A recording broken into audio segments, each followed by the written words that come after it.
The heat wave, forest fires, coal shortage, power outages, all of the impact of climate change and global warming continues as far as India is also concerned.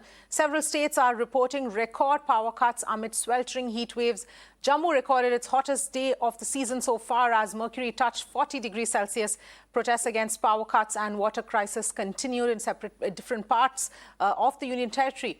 Amid depleting coal supplies, meanwhile, Punjab has further slipped into an acute electricity crisis due to the outage of 2 more power generating units. Centre state bickering, meanwhile, continues. BJP accusing the Jharkhand government of failing to provide a steady power supply and, in fact, is witnessing a prolonged power outage. India is experiencing its hottest March in 122 years.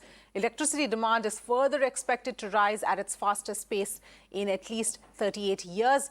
Concerns are mounting on how will India cope with the surging demand. Ishan is joining us for more details as far as the situation in Jammu and Kashmir is concerned. Ishan, what can you tell us? How bad is it?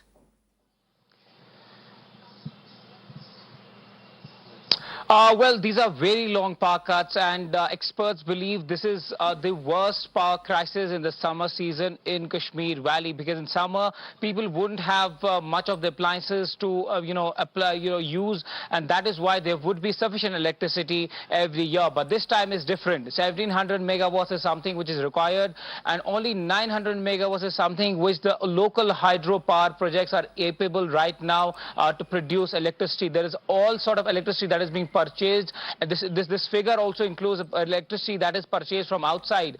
The government had made additional money to buy this electricity through electricity exchange, but only they could purchase to an amount of 10.25 crore rupees of electricity, because we are seeing that this coal deficit and growing heat wave is not helping government to bring that electricity, because it's a month of Ramadan in Kashmir Valley, so most of the electricity is needed at the time of morning time and the evening. And that is when the political parties in Kashmir Valley are coming into action and saying that the government's Naya Kashmir promise seems to be fading away, because there is no enough electricity for the people.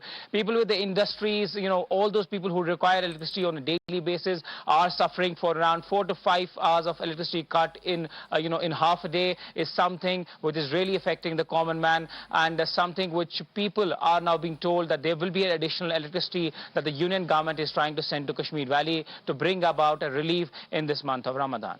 Absolutely, Ishan. Thank you so much for joining us with all of those details.